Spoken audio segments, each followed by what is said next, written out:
Today's video is part 1 of 6 of solving 100 of the hardest GMAT problems. If you find that this playlist helps you on your studying journey, be sure to give each of the videos a like, and if you're new here, subscribe to the channel. Without further ado, let's dive into the video. If the length of a diagonal of a square is 2 times the square root of x, what is the area of the square in terms of x? Okay, so let's draw a square and put in a diagonal. We know that this diagonal is equal to 2 times the square root of x. Now it's up to us to know that if we cut a square along the diagonal, we're dividing our square into two 45, 45, 90 right triangles. It's also up to us to understand the relationship of a 45, 45, 90 right triangle in that the hypotenuse is equal to the side length of our square times the square root of 2. And both legs of the triangle are just equal to some side length. Here we're given that our diagonal is equal to 2 times the square root of x. So we're going to set up s times the square root of 2 equaling to 2 times the square root of x. And now we're going to solve for s in order to know the side length of our square in terms of x. To solve for s, we're just going to divide by the square root of 2. And so we're going to have 2 times the square root of x over the square root of 2. Next, we want to rationalize our fraction. Okay, we typically don't want to have a rational in the denominator, so we're going to multiply this fraction by the square root of 2 over the square root of 2 to turn this into 2 times the square root of 2x all over 2. Next, we can see that our 2's cancel, leaving us with our side length equaling the square root of 2x. Now, it is important for me to quickly mention that if you have two rationals or two square roots that are multiplying against each other, you can combine them under one rational. And that's exactly what we did here whenever we multiplied the square root of x and the square root of 2. So I just want to quickly point that out. So going back to the problem, our problem's asking us for the area in terms of x.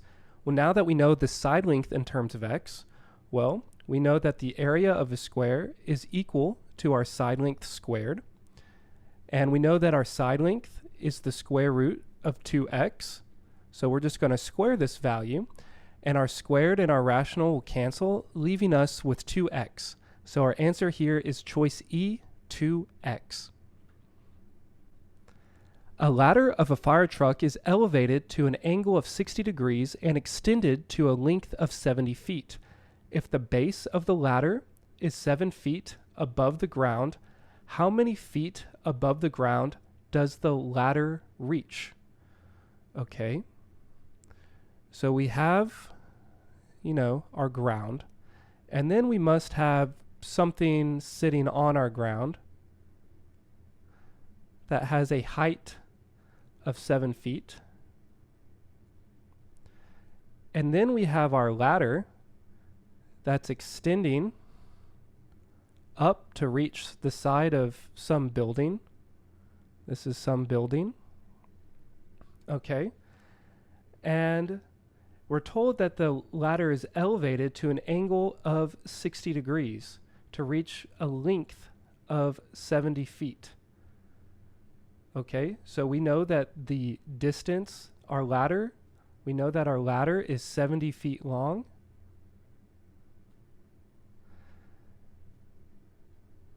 And we know that it's at a 60-degree angle. And we want to know how many feet above the ground does the ladder reach. So we want to know this full distance. So understand that we need to find this distance and then add 7 feet to it. So we're looking for this distance between the ladder and the building, however tall that is, this x. So what do we have here? We have a 30, 60, 90 right triangle. And this is another special right triangle you need to know in that opposite the 30 degrees, you just have your side length. Opposite the 60 degrees, you have your side length times the square root of 3. And your hypotenuse is 2 times your side length. Here, we know that 70 is the hypotenuse. Therefore, the shortest side, the side opposite the 30-degree angle, will be half our hypotenuse. In this case, it will be 35. And our x, the distance, our height that our ladder goes up, will be 35 times the square root of 3. So the total height is going to be 35 times the square root of 3 plus 7. So our answer is choice D.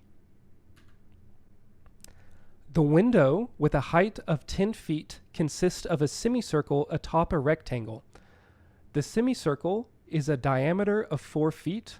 What is the area in square feet of the window? Okay, so let's draw our window. Here we have some rectangle, and atop the rectangle we have some semicircle. So let me just kind of sketch out a semicircle. So this is what our window looks like, and we are told that the window has a total height. The total height of the window is 10 feet. What else are we told? We're told that the diameter of the semicircle is 4 feet. So that's the width of our rectangle. And we want to know the area of the window. Okay, so first, we want to, let's find the area of the rectangle first. So if the diameter of our semicircle is 4 feet, then that implies that the radius is going to be 2 feet. So the height of our rectangle is going to be 8 feet, where the height of our semicircle is that extra 2 feet to give us the 10-foot total. Okay, so we can find the area of our rectangle by doing 8 times 4 and getting 32 square feet for the area of our rectangle. And now we need to add in the area of our semicircle. Well, the area of a circle is pi times your radius squared. And since it's a semicircle, we're going to be cutting this area in half. All right, we know that our radius is 2. So the area of our semicircle is equal to pi times our radius squared over 2. Now let's just simplify to get 4 pi over 2. And the 4 and the 2 cancel to leave us with 2 pi. So our total area is going to be 32 plus 2 pi feet squared. Our answer is choice E. Figures X and Y above show that 8 identical triangular pieces of cardboard were used to form a square and a rectangle, respectively. What is the ratio of the perimeter of X to the perimeter of Y? Okay, so each of these shapes, each X and Y, were created using identical triangles. And we want to know the relationship between the two perimeters. So let's say the side length of our little triangles are just a side length of 1. That means our hypotenuse must be a length of square root 2. We get that again, we can either think of a 45, 45, 90 right triangle, or we can just use Pythagorean's theorem in that 1 squared plus 1 squared equals our hypotenuse squared. Next, we want to think about what our perimeter would be. Notice for rectangle Y, the outside is always the leg of the triangle. And with the square, the outside is always the hypotenuse. So for the square, our perimeter is going to be 4 times the square root of 2. And for the rectangle, our perimeter is always going to be 1, 2, 3, 4, 5, 6. It's going to be 6. So here's our proportion, and we just need to simplify it. So the 4, we can divide both sides by 2 to get 2 root 2 to 3. So our answer here is choice C. The interior of a rectangular carton is designed by a certain manufacturer to have a volume of x cubic feet and a ratio of length to width to height as 3 to 2 to 2 in terms of x. Which of the following equals the height of the carton in feet? All right. So for this problem, we need to know that the volume of a rectangular prism or a rectangular carton would be length times width times height. And we're told that the ratio between length, width, and height is 3 to 2 to 2. Let's simplify the problem and just assume that the length, width, and height are 3, 2, and 2, respectively. In that case, what would the volume be? Well, our volume would be 12. 3 times 2 times 2 is 12. So now let's use our answer choices to help us solve the problem. If we know that our volume is 12, then we're going to let x equal 12, and we're going to plug in 12 for x in all of our answer choices, and whichever answer choice spits out 2 will be our answer, because we're looking for which of the following equals the height of the carton in feet, and we know that our height is 2. So let's just plug in 12. The cubed root of 12 is not a whole number, and so we can mark out A, D, and E automatically. For B, 2/3 of 12 is 8, and the cubed root of 8 is 2. So B is our answer here. A parallelogram has 4 sides of equal length with one of its angles measuring 60 degrees. What is the ratio of the length of the shorter diagonal to the length of the longer diagonal? Okay, so we have a parallelogram with sides being equal length. So it's really a rhombus. So we have some rhombus. It'll look something like this. And we know one of its angles is equal to 60 degrees. That implies the opposite angle is also 60 degrees. And this angle here must be 120 degrees, as the sum of the interior angles of any quadrilateral is 360 degrees. This question is asking us about the diagonals, so let's go ahead and draw them in. We have our longer diagonal there and our shorter one here. Another thing that's interesting, or a property about the diagonals of rhombuses or parallelograms with equal sides, is that the diagonals are going to intersect at right angles. So this cuts up our rhombus into 4 identical right triangles. It also splits the angle in half such that this 60 degrees becomes 2 30-degree angles, and this 120 degree angle becomes 2 60-degree angles. So here again we have a 30, 60, 90 right triangle. And so we know opposite the 30-degree angle is side length S for side length. Opposite the 60 is S times the square root of 3. So similarly, we can say that over here for S root 3 and S. And now we want to compare the diagonal lengths. So our shorter diagonal has a length of 2S, and our longer diagonal has a length of 2 times S times the square root of 3. We can cancel and simplify to get that our ratio is 1 to the square root of 3, answer D. In the shaded figure shown, the area of the shaded region is 3 times the area of the smaller circular region. Then the circumference of the larger circle is how many times the circumference of the smaller circle? Okay, so first of all, how could we find the area of the shaded region? Okay, that's what it's talking about. That's what we need to understand. So the shaded region would be found by taking the area of our larger circle. I'll denote that in this orange color. And then we would be subtracting the area of our smaller circle that I'll use this green color for. Okay, and we are subtracting these two values. And we're told that this equals, this equals 3 times our area of our smaller circle. So this same green area. Okay, now what does this kind of imply to me?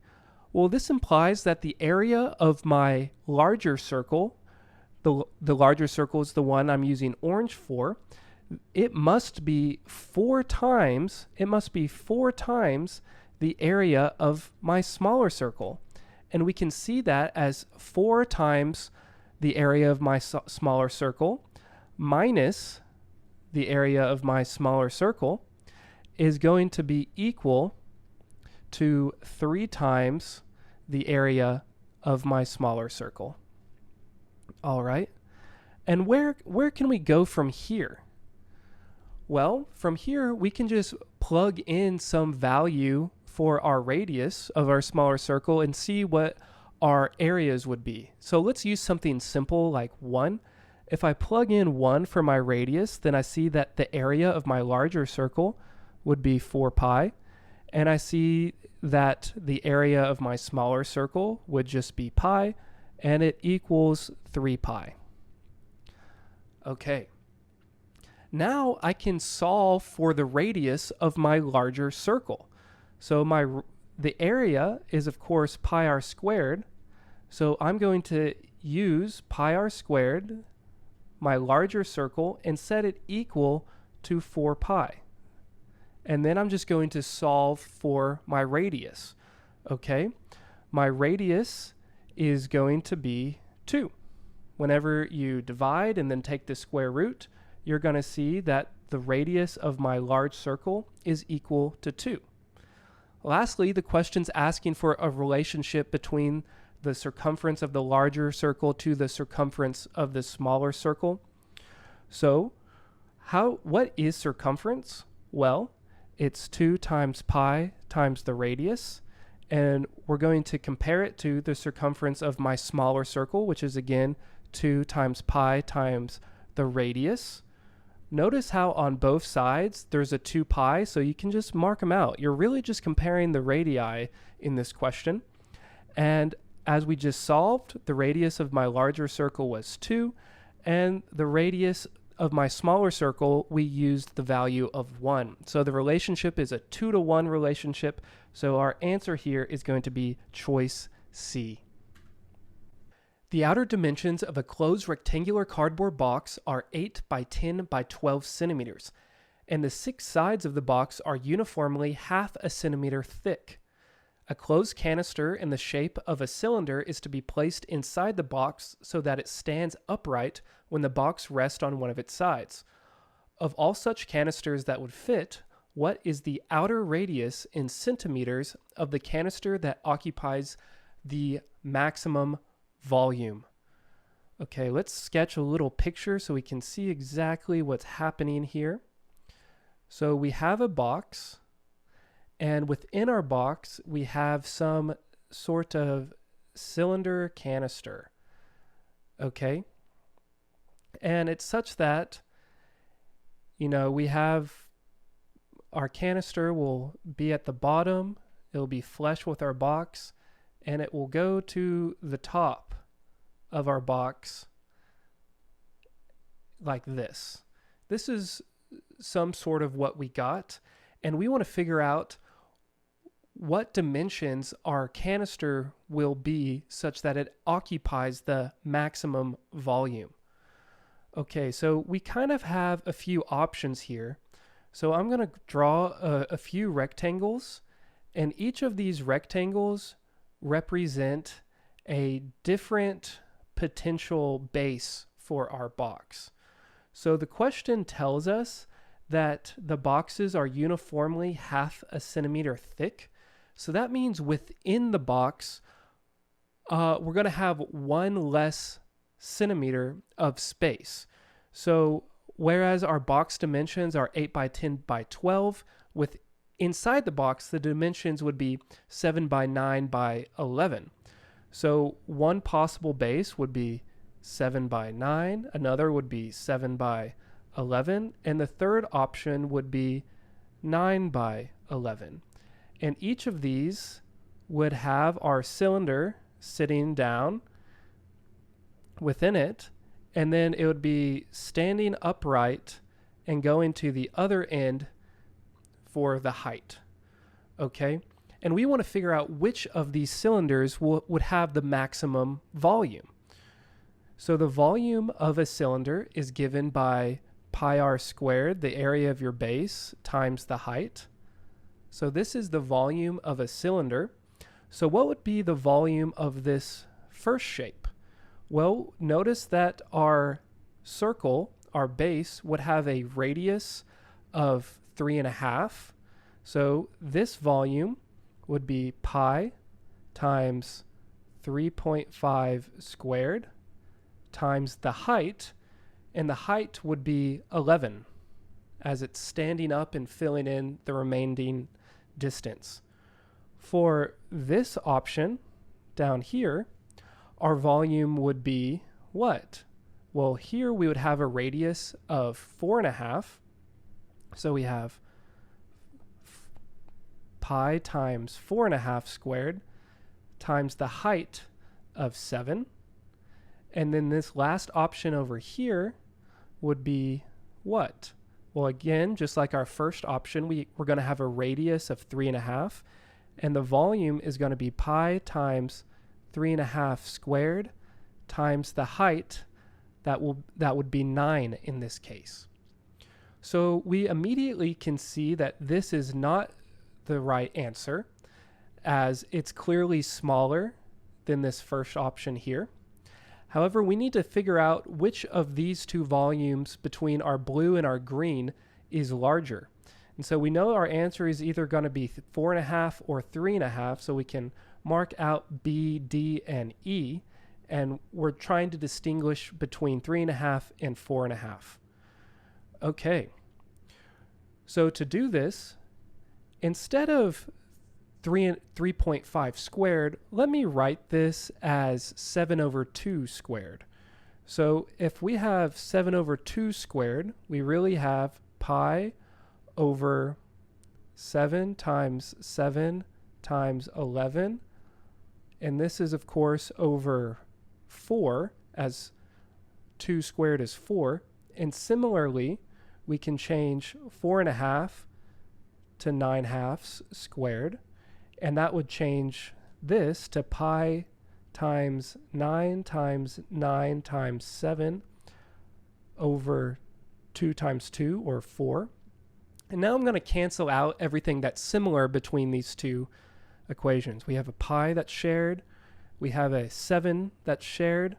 We have the 4 that's shared. And then now we can clearly see that 9 times 9 is 81, and 7 times 11 is 77. And so this volume in the blue is going to be the largest, meaning our radius is going to be 4.5. In the coordinate system above, which of the following is the equation of the line? Okay, here we have all our answer choices in standard form. For me, it's most simple to find the equation of a line in y-intercept form, or y equals mx plus b, where m is your slope. What's our slope of our line? Well, we're going up 1, 2, and running across 1, 2, 3. Rise over run is 2/3.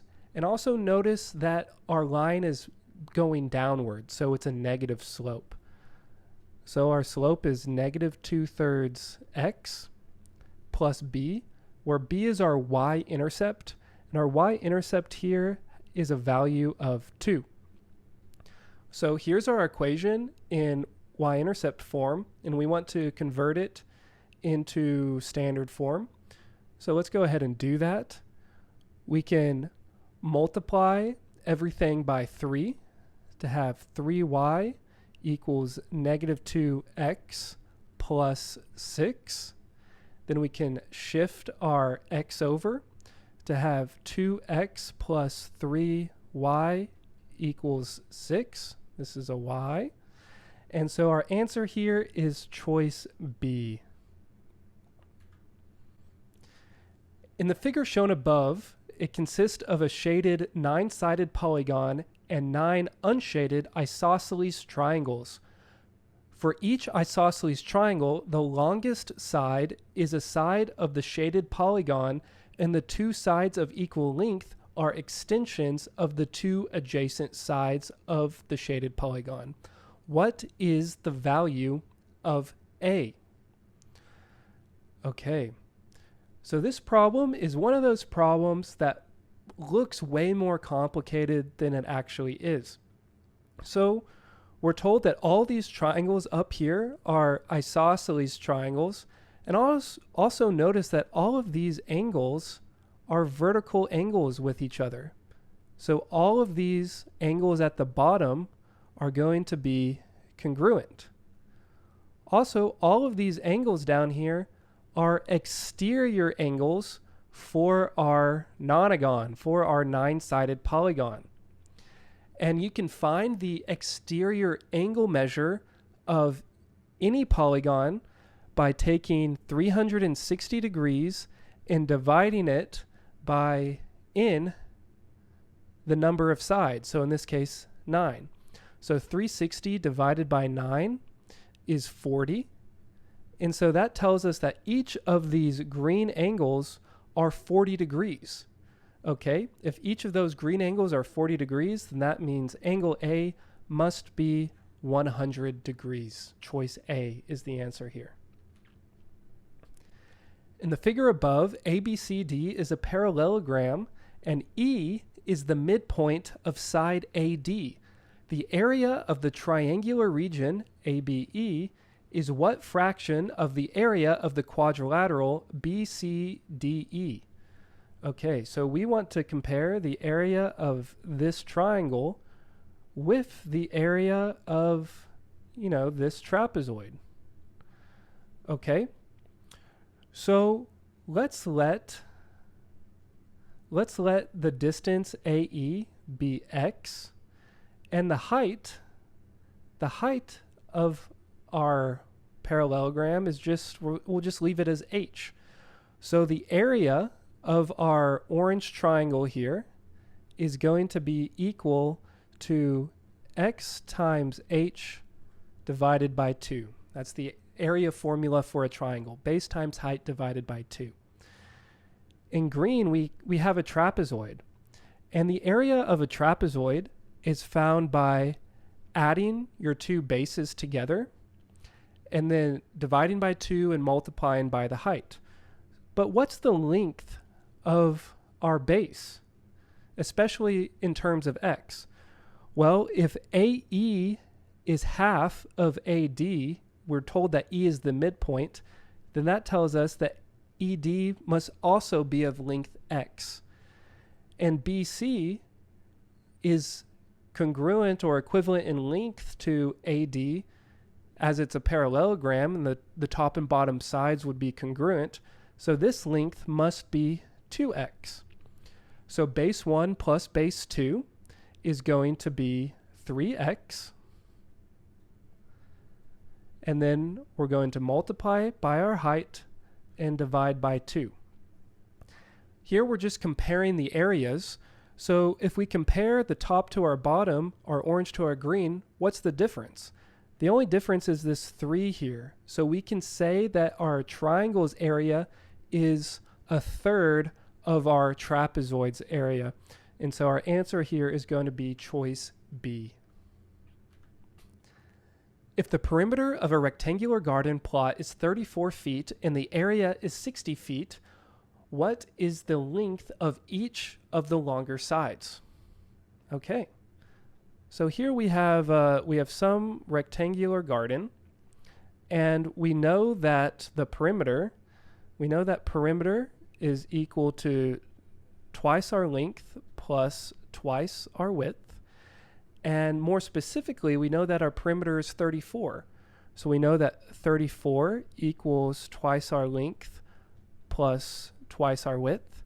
And we could even divide both sides by 2 to get that our length plus our width is equal to 17. For the area, we know that area is equal to length times width.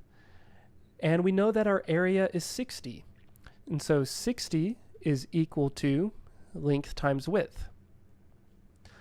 Now we could use systems of equations to solve this problem, but I think it's actually simpler to just think, what two values sum to be 17 and multiply to give you 60? And 5 and 12. This side must be 5 and the length must be 12. Therefore, we can say that the longer side is 12. Choice D is our answer. The painting shown above is divided into 3 rectangular panels of equal area. If the length of the diagonal of the painting is twice the length of the diagonal of just one of the panels, then what is the ratio of the length of the painting to the width of the painting? Okay, so we are told that our length of the diagonal here is going to be twice that of the length of the diagonal of just one of the panels, so this diagonal here. So let's call our long diagonal diagonal D, and then our short diagonal is going to be our diagonal D over 2. Okay, next let's use Pythagorean's theorem. And with Pythagorean's theorem, we know that our length squared plus our width squared is going to equal our diagonal squared. And we also know that our length over 3 squared plus our width squared is going to equal our diagonal over 2 squared. Okay, we get these two functions from the Pythagorean theorem. Notice that our length for our second equation, it's divided by 3 just because we have 3 panels of equal length, and so the length for just one of the panels will be 1/3 of the whole painting. Okay, now let's expand this second equation, and whenever we expand it, we're going to have our length squared over 9 plus w squared is equal to our diagonal squared over 4. Okay, now we can solve this system of equations. So here, let me get rid of this just to clear up some space, and I'll shift this equation upwards again just to save space. That's all we're doing right now. Okay, now that we have that done, let's solve. So here I notice that my w's have the same value. So with systems, you can always add them or subtract them from each other in order to get something hopefully more simple. And that's exactly what we're going to do here. We are going to subtract these two equations from one another. L squared minus L squared over 9 is going to be 8/9 of L squared. Our w's go away as w squared minus w squared is 0. And then d squared minus d squared over 4 is going to be 3/4 of d squared. Next, we can multiply both sides by 9/8. And once we do that, we have that our length squared is going to be equal to 27/32 of d squared. And then we can square root both sides. And whenever we square root both sides, what do we have? We have L equals the square root of 27 over the square root of 32 times d. And of course, the square root of 27, that's going to be 3√3, and the square root of 32 is going to be 4√2. So our length compared to our diagonal is 3√3 over 4√2. Okay, now let's do something very similar, but we're going to do it for the width. Let's solve for our width in terms of our diagonal. Okay, so I'm going to take this first equation, and I'm going to divide everything by 9 here. So I have my length squared over 9 plus my width squared over 9 equals my diagonal squared over 9. And the reason I did this is because my second equation is L squared over 9 plus w squared equals d squared over 4. And I did this because I want to cancel out my L. Okay, so again, we're going to just subtract this. L squared over 9 minus L squared over 9 is 0 by design. W squared over 9 minus W squared, that's going to be a negative 8/9 W squared. And then whenever we subtract these two, well, wait, we need to find a common denominator. The common denominator will be 36. So this will be 4/36, and this will be 9/36. Okay, we're going to, instead of the 9 and the 4 in the denominator, it's going to be this. So 4/36 minus 9/36 is going to be -5/36 d squared. Of course, both sides are negative, so we can just get rid of our negatives. We can multiply both sides by -1 to get rid of them. And now we can multiply both sides by 9/8, just as we did for the length.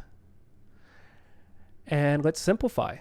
So we have w squared is going to be equal to what? Well, 9 and 36 simplify. This will leave a 4 up top.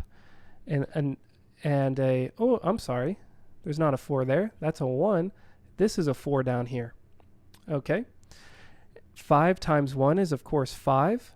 And then in the bottom, we're going to have 4 times 8, which is 32, times our diagonal squared. Lastly, we're going to take the square root. And so we have w is equal to the square root of 5 over root, or 4 times the square root of 2 of our diagonal. So now we have a relationship between L and W. For L, we have that our L value is 3√3 times D all over 4√2. This is our L value. And our width is the square root of 5 over 4√2 times our diagonal. Now let's just get rid of everything that's the same. We have our denominators, which are the same. And so that leaves us with 3√3d to √5d. Of course, we can also get rid of our d's.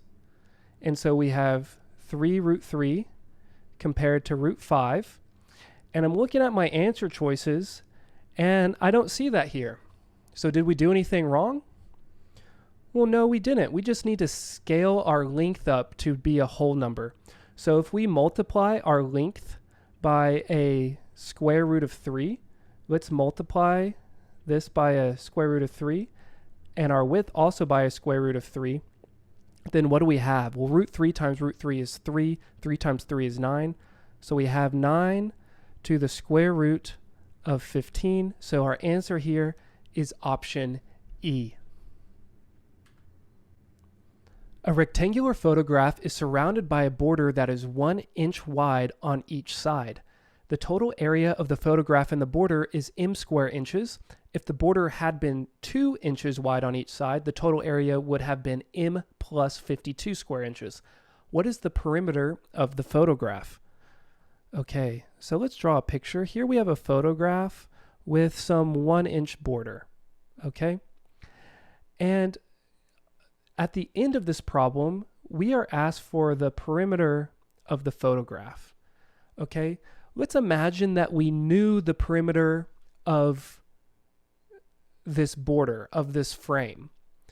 Okay, if we had some length and some width, we would know that our perimeter with the frame would equal twice our length plus twice our width.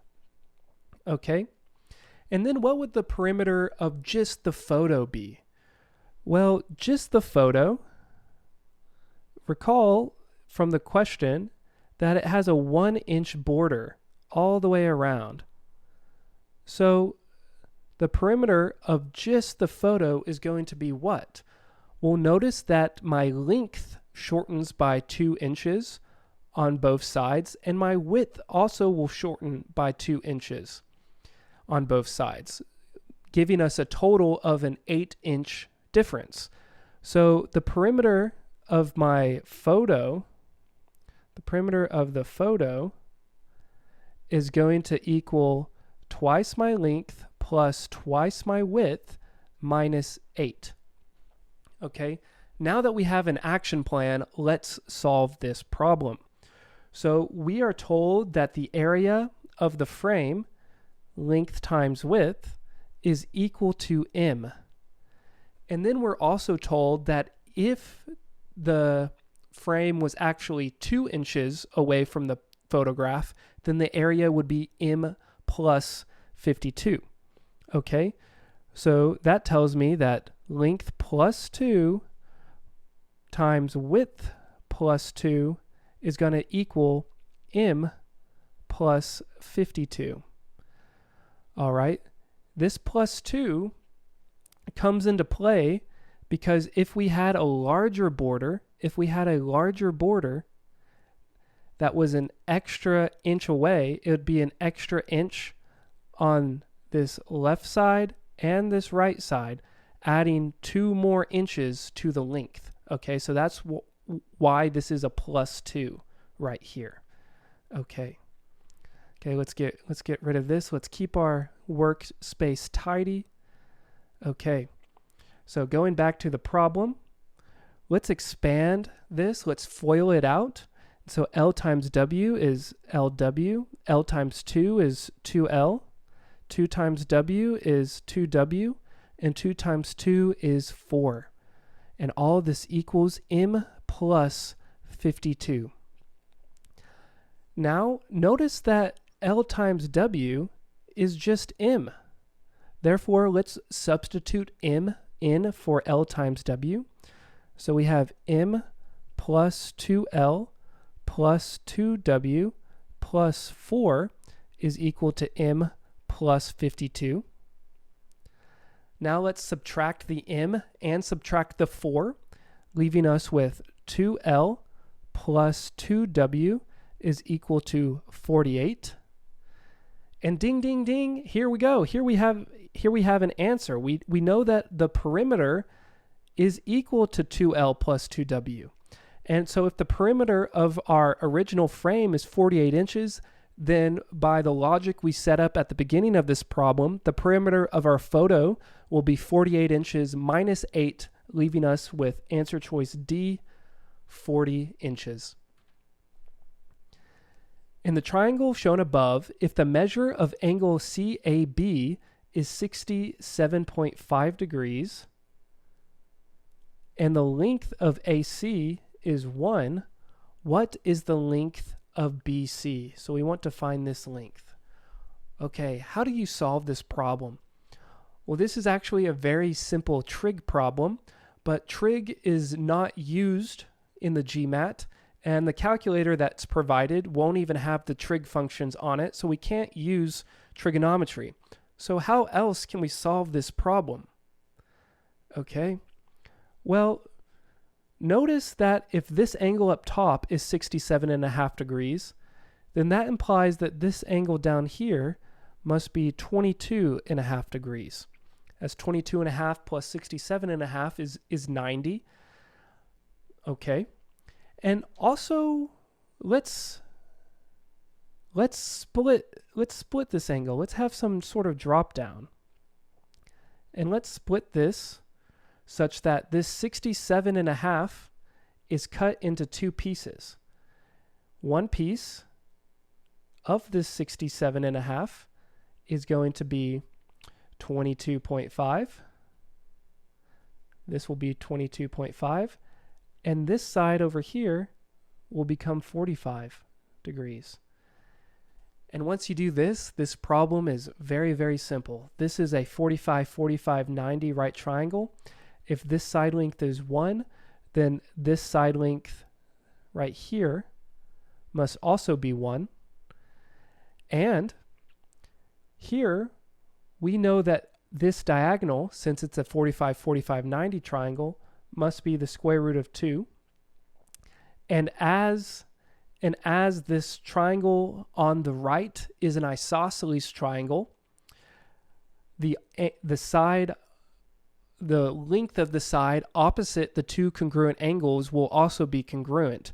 So since 22.5 is opposite this square root 2, opposite this 22.5 will also be a square root of 2. And so therefore, the length of CB is 1 plus the square root of 2. Answer choice B. In the figure above, ABCDEF is a regular hexagon. If the area of triangle ACE is 100 times the square root of 3 centimeters squared, what is the area of the hexagon? Okay, so for this problem, let's go from the center and create some lines. I'm going to create a line going to A, E, and C. And from this, I want you to recognize something. I want you to recognize that we just turned our regular hexagon into 6 congruent isosceles triangles. All these triangles must be congruent as they have a shared long side. Of course, we know that since it's a regular hexagon, AF and FE, that all these sides must be congruent to one another. And since they have a shared side, that implies that these purple sides would also be the same length of our outside side lengths.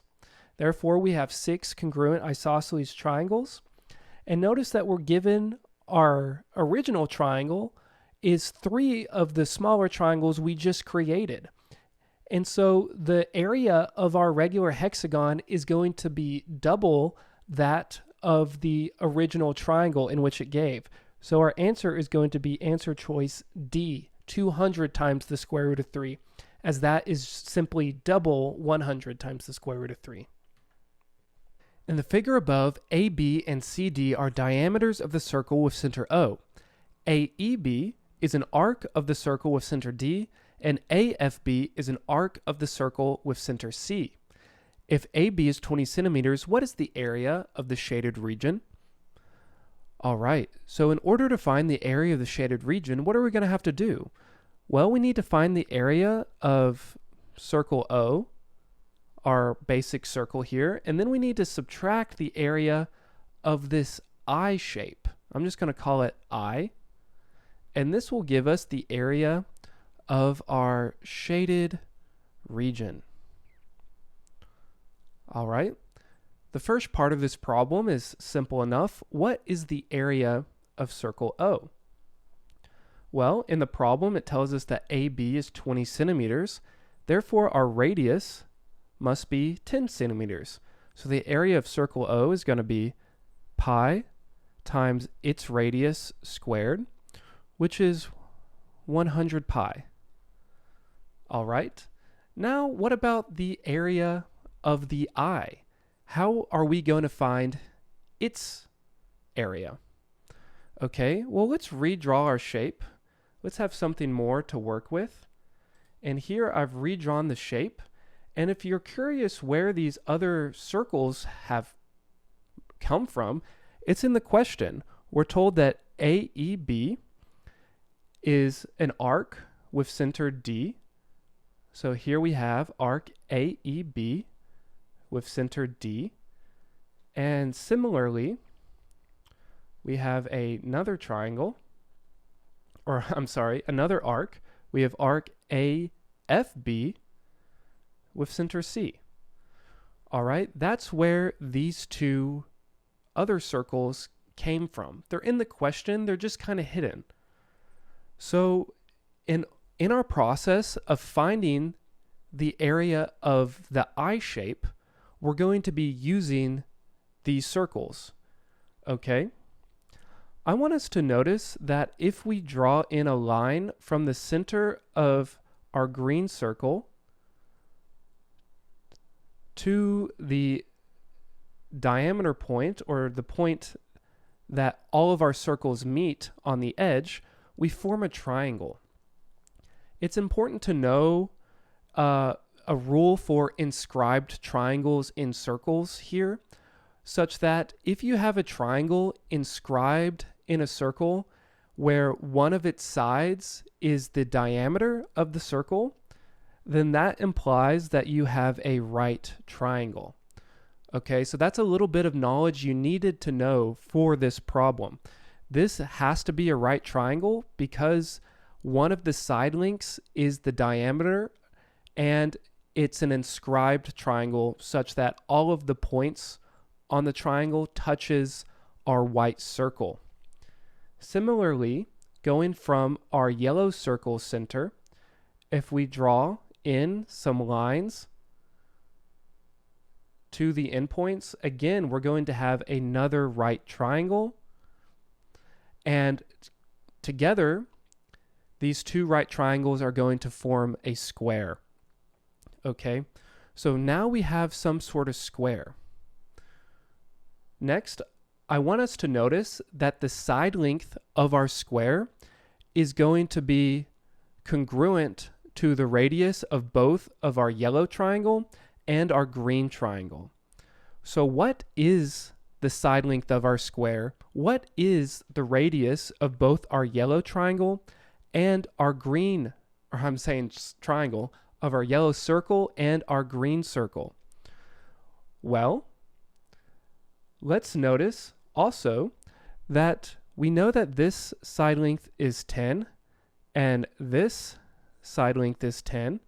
And so we have a 45, 45, 90 triangle. So the side length of our square, or the radius of both our yellow and green circles, is going to be 10 square roots of 2. Okay, so now we know the radius and the side length of our shapes in question. Also, let's notice that if we found the area, if we found this area of our yellow circle, well, since we know that this is a right angle, this is going to be 1/4 of the area of our yellow circle, and it covers our full eye. Similarly, if we did it with our green arc, we're going to cover the eye's area again, and then we're going to have also this little bit at the bottom that's within our square. And that's the same for both the green side and the yellow side. Okay, so what I'm going to write down now is we are going to find 1/4 of the area of our yellow circle. Then we're going to add in 1/4 of our area of our green circle. And now notice that if we subtract the area of our square, if we subtract the area of the square, all we are going to be left with is the eye. This will equal our eye area. All right, and that's because it covers our eye twice, and then it has this little bit of extra at the top and bottom. And so whenever we subtract this square, we're going to be left with the area of our eye. Okay, so now we can put all the pieces together. Notice that our yellow and our green circles are congruent in that they have the same radius. So we can combine these two terms into one, and we can just say that this is going to be 1/2 of pi r squared minus the area of our square to equal our eye. The radius of our circles we found to be 10 square roots of 2. So we have 1/2 times pi times 10 square roots of 2 squared. And then we're subtracting the area of our square. We know the side length is again 10 square roots of 2, and that's going to be squared. Whenever we multiply this out, what do we have? Well, 10 square roots of 2 squared is going to be 200. And here we're going to have 200 pi over 2, which of course just simplifies to 100 pi. So 100 pi minus 200 is the area of our eye shape. Now going back up top, we want to have our circle O minus the area of our eye shape, which is 100 pi minus 200. And what does this equal? Here, let's separate these. Well, 100 pi minus 100 pi, Those will just cancel out to be 0. And then we have a minus a negative 200, which is going to be a positive 200. So this equals 200 when all said and done. And so our final answer is choice D, 200. The water level of a rectangular swimming pool measuring 60 by 25 feet is to be lowered by 6 inches. How many gallons of water must be removed? And then we're told that 1 cubic foot of water is equal to 7.5 gallons. So we have some rectangular swimming pool such that it is 60 foot by 25 feet long, and we're removing 6 inches of water. So what is that volume? Well, we're going to have 60 times 25, and then we're going to be multiplying this by 1/2, as 6 inches of water is half of a foot, and we want our units to be consistent. So what is this multiplied all out? Well, 1/2 times 60 is going to be 30, and 30 times 25 is 750. All right, next we want to multiply 750 by 7.5 gallons. Okay, so looking at our answer choices, we know it can't be A, B, or C. 750 times 7.5 is going to be way more than 1200, so our answer must be choice E, 5625. If equation absolute value of x over 2 plus the absolute value of y over 2 is equal to 5, if this equation encloses a certain region on the coordinate plane, what is the area of this region? All right, interesting question. Let's draw in some coordinate plane. Here we have our coordinate plane. And what are some possible values for our x and our y? I'm just looking for some obvious values here. If x was 10, if x equals 10, then y would have to equal 0. Similarly, if x was equal to negative 10, y would still be 0. And we could do the reverse as well, where if y was equal to 10, x would be 0. Or if y was negative 10, x would be 0. So let's draw in those points. Here we have y at 10, then we have x at 10, down here y at negative 10, and over here we have x at negative 10. Now let's enclose this shape. What do we have here? What's happening? So figure's not drawn to scale. It's not going to be a perfect shape as I did this free-handed. But it looks like, and as everything is equal distant from the origin, our enclosed shape here is a square. It just turned on its side a bit. So what is the side length of our square? What is this side length? Well, we know that this distance is 10, and we know this distance is 10. So just like of a previous problem, we have a 45, 45, 90 right triangle such that the hypotenuse is going to be 10 square roots of 2.